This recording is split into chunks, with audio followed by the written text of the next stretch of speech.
We are just in the dining room and living room area, and you may remember from a previous video we spoke about these sliding doors which are in this opening here. They needed to be taken out and refurbished, and Mark is just working on that now. You've probably just seen from the time lapse we've got one of the doors out, which is on here. They're not in awful condition, to be honest. There's a few pinholes around, and also they've notched in a socket at some stage, so that'll obviously have to be repaired. Mark is just in the pocket of the door. What are you looking at now, Mark? Well, I'm trying to get these bloody hinges off.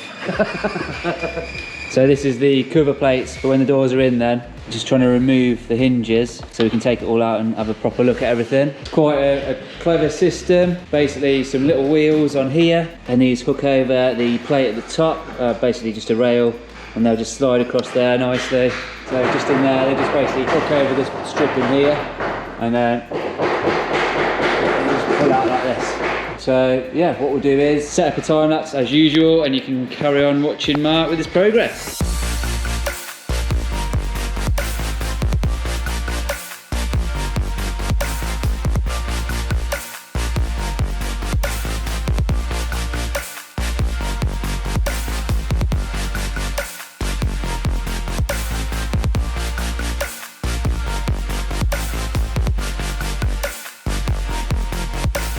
Hi Mark. Hi John. Oh, that was a pleasant hi John. What are you doing here, mate? This looks exciting. Dead exciting. Job of the day this is. Stripping paint with a heat gun. I'm assuming that moves a bit better. Was that fixed? No, that is on hinge. So that just makes it look like a nice walkway through. So you're going to clean all the hinges now up as well. And they're all in stripper at the moment. yeah. And this is your repair work that you did under here? When this was apartments, this opening was studded off, and they had a socket Butchered into the door. Yeah. All these are from plasterboard or stud that's been screwed to it to partition this room off. Doors generally in good condition, so it shouldn't take too much to bring them back. Are you going to do anything with the rollers, or? The rollers are fixed. I'll re-grease them, clean them up, re-grease them, grease the track up, clean up the track as best I can, grease it all up.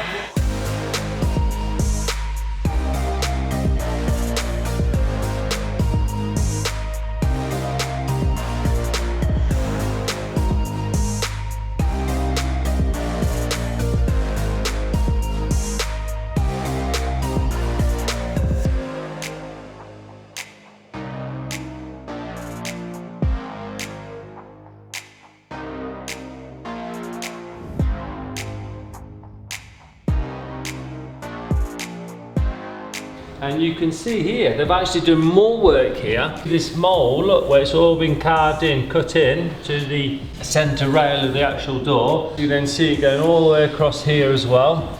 And it goes all the way back down again like this. And they've done it on this side piece here as well.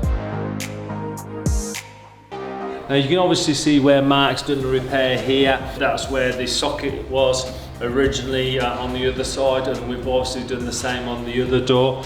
But it's amazing the amount of work. I mean, do you think there's anything else beside that, mate? Or do you think there might have been glass in there? But I don't think there'd be glass. Well, that was the first door I did, and I noticed that detail at the top on the top panel. Yeah. And I did think that was possibly originally a glass panel. This door, when I first started stripping this, I didn't think this was as in bad condition as that door. Yeah. Because some of the panels were split 8-9 mil, Yeah, so I had to that's- fill them. yeah. There's a lot of, but this one wasn't so bad. But then, looking at what they've done here, I'm wondering whether or not these panels were in that bad a condition, split-wise. Yeah. And they've actually cut the joint here on 3 sides, popped the old panel out, Yeah. put a new panel in, and then inlaid new timber to make the door good decent. again. Yeah, Decent yeah, again. yeah. Well, the other thing about this door that I didn't notice on the other one, in fact it's not apparent on the other one, is that I don't know if there was any separation on this door. It started to split apart because I noticed that they've pinned the mortise and tenons on this door. They put dowels in. That was coming apart, and they pushed it back together again and pinned it. Now, anybody in the joinery world, we all know mortise and tenon joints are absolutely bulletproof. Now, the only time they really do fail is when a door gets massively saturated,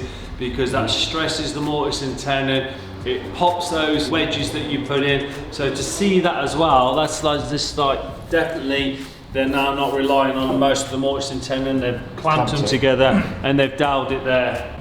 Personally, me, I'd have actually, if the door had got to that state, I'd have just tapped it apart, recascamited it, and then I would have then re-wedged it back up again. I mean, if these doors are original, yeah, i.e. 200 years old, then it would have probably been, I'd have thought, animal glue, wouldn't it? On the no, it would definitely be animal glue if it was 200 yeah. years old, but the one thing what makes me think it's not 200 years old is because of the quality of the timber. Yeah. This timber is way too knotty. Yeah. I think these are more Victorian period. The thing I love about the old days is they keep it simple, don't they? Literally, this has been banged into the timber itself. They've drilled a hole, smacked it in.